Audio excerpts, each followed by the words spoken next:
Hi friends, કેમ છો? તમને બધાને જેમ બે. આજે હું બનાવવાની છું પકોડા. તો એની માટે ચણાનો લોટ લઈ લીધો છે આવો. એમાં હવે આપણે થોડુંક પહેલાં તો મીઠું એડ કરી દઈશું. મીઠું તમે તમારા ટેસ્ટ પ્રમાણે એડ કરવાનું.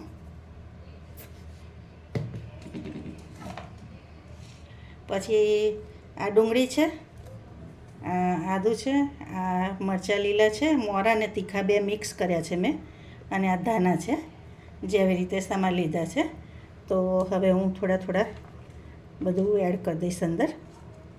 ડુંગળી થોડીક રવા દઈશ, ધાના બધા એડ કરી દઈશ. આ મરચાં હતા એ મરચાં પણ બધા એડ કરી દઈશ, અને આદુની પેસ્ટ છે થોડીક, એ એડ કરવાની. આદુની પેસ્ટ આમાં ખૂબ સરસ લાગે છે, એટલે તમે આમાં જરૂરથી એડ કરજો.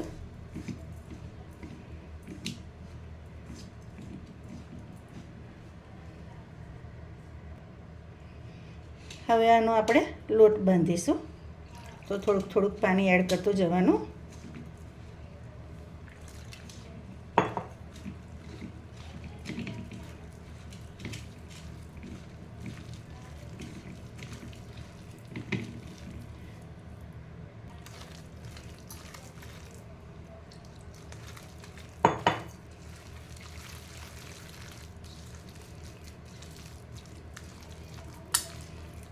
આ રીતનો લોટ આપણે તૈયાર કરી દેવાનો. હવે આને આપણે 5 મિનિટ રવા દઈશું. હવે ફ્રેન્ડ્સ 5 મિનિટ થઈ ગઈ છે. તો આ મેં ઈનો લીધો છે, આટલો ઈનો હું અંદર એડ કરીશ.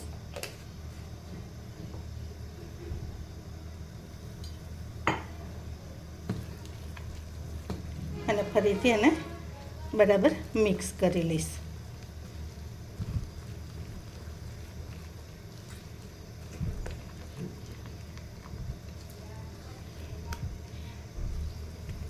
ચણાનો લોટ તમે ઘેર દરેલો વાપરશો ફ્રેન્ડ્સ, તો એના ભજીયા બરાબર નથી થતા.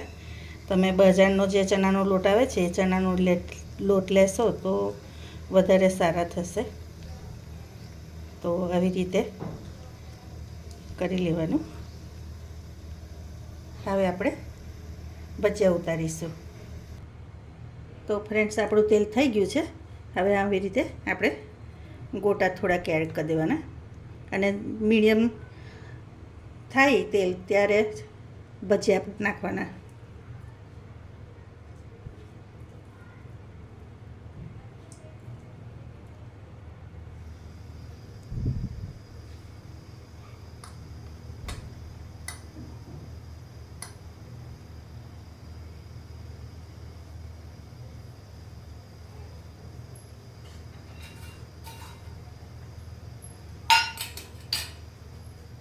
અને પકડવું પડશે.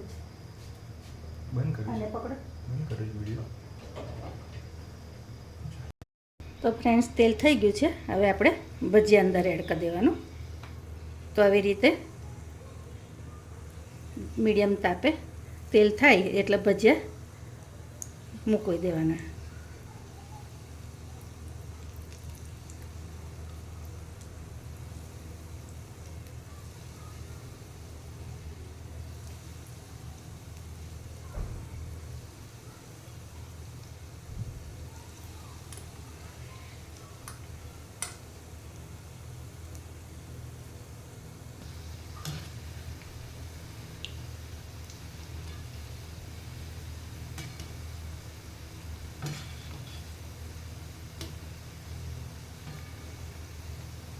હવે ફ્રેન્ડ્સ, આપણે ભજીયા બધા લઈ લઈશું.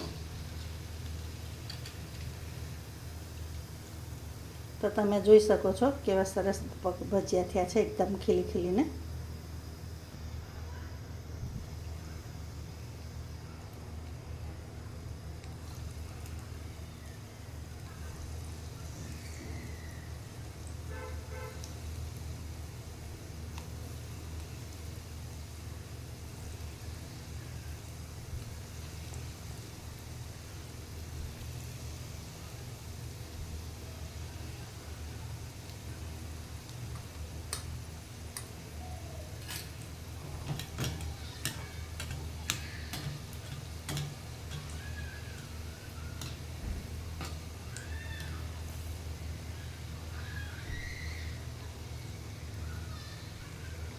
તો જો ફ્રેન્ડ્સ, તમે જોઈ શકો છો કે ભજીયા એકદમ ખૂબ સરસ થઈ રહ્યા છે.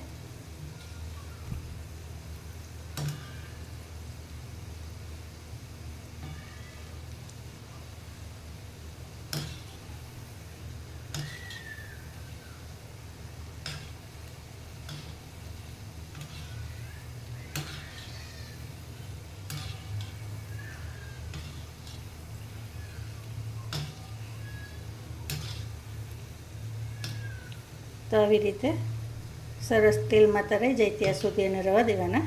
હવે આપણે લઈ લઈશું.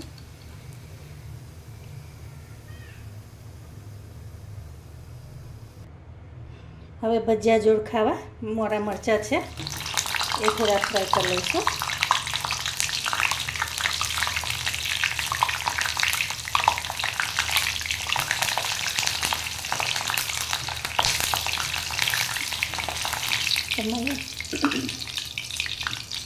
મરચાં પણ તૈયાર છે. તો હવે સર્વિંગ પ્લેટમાં લઈ લઈએ. તો ફ્રેન્ડ્સ, તૈયાર છે આપણી ડીશ. તો જો તમને મારી રેસીપી કેવી લાગી, તમને ગમી હોય તો મારી રેસીપીને લાઈક, શેર, સબસ્ક્રાઈબ કરજો. Thank you.